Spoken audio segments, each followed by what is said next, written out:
नमस्कार, आप देख रहे हैं पहली आवाज न्यूज 24 और मैं हूं आपके साथ आरती सिंह आजाद।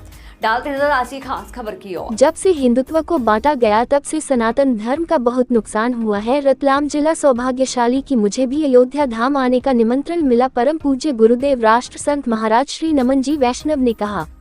अब समाचार विस्तार से। जब से हिंदुत्व को जातियों में बांटा गया है, सनातन धर्म को बहुत नुकसान हुआ है। हिंदुत्व जात पात में नहीं है और न ही हिंदुत्व को जातियों में बांटा जाना चाहिए। हम सबको मिलकर जात पात से ऊपर उठकर राम काज करना चाहिए। स्वामी रामानंद जी कहते हैं कि जात पात पूछे नहीं कोई, हरि को बजे सो हरि को होए।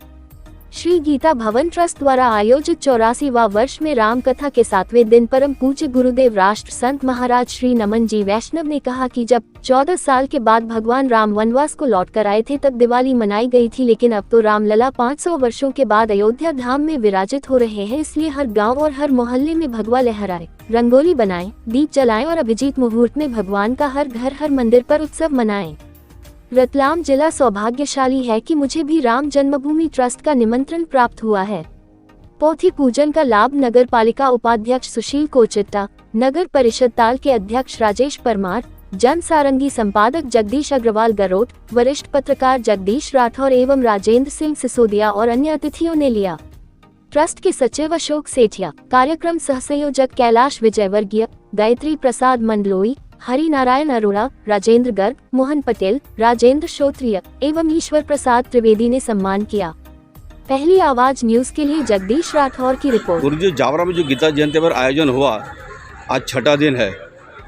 आपको यहाँ कैसा रिस्पांस लगा और आपने क्या विशेष संदेश प्रदान किया, ये बताएं। इसी के साथ अयोध्या धाम में आपको निमंत्रण प्राप्त हुआ है।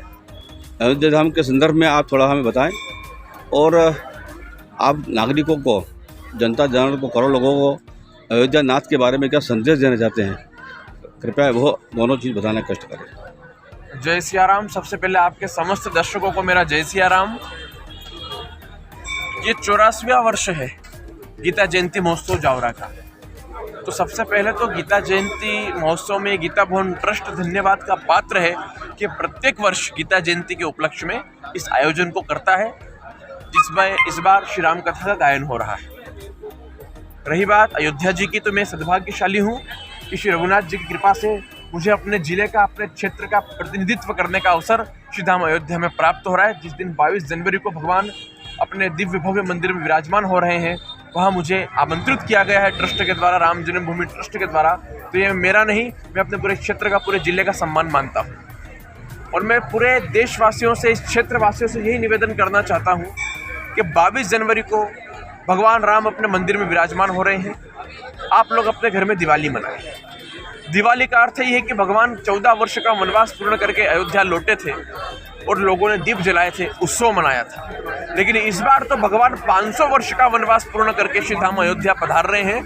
तो मेरा समस्त सनातन धर्मावलंबियों से निवेदन है, अपने घर के शिखर पर भगवा ध्वज लगाएं, दीपक प्रज्वलित करें, रंगोली बनाएं और दोपहर को अभिजीत मुहूर्त में 12 बजे, जिस समय भगवान अयोध्या में विराजेंगे, उस समय 11:30 से 12:30 के मध्य में अभय प्रगट कृपाला दीन दयाला श्री रामचंद्र कृपालु भजमन, इस स्तुति से भगवान का उत्सव मनाएं और पूरे देश में राममय वातावरण हो। ये मेरा सबसे निवेदन है, सभी से आग्रह है।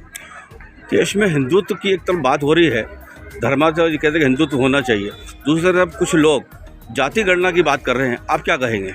देखिए, हिंदू जात पात में नहीं है और ना ही हिंदू को जातियों में बांटा जाना चाहिए। जब से हिंदुत्व को जाति में बांटा गया है, तब से सनातन का बहुत बड़ा नुकसान हुआ है। तो मेरा तो आपके चैनल के माध्यम से यही आग्रह है सनातन धर्मावलंबियों से कि जात पात से ऊपर उठ करके राम कार्य करें और राष्ट्र का कार्य करें। आप और पब्लिक को क्या संदेश देना चाहेंगे? यही कह रहा हूँ कि जगत गुरु रामानंदाचार्य भगवान स्वयं कह गए हैं कि जात पात पूछे नहीं कोई, हरि को भजे सो हरि का होई। इन सब बातों से ऊपर उठ करके और दिव्य दिवाली का उत्सव और राम लला के राज्याभिषेक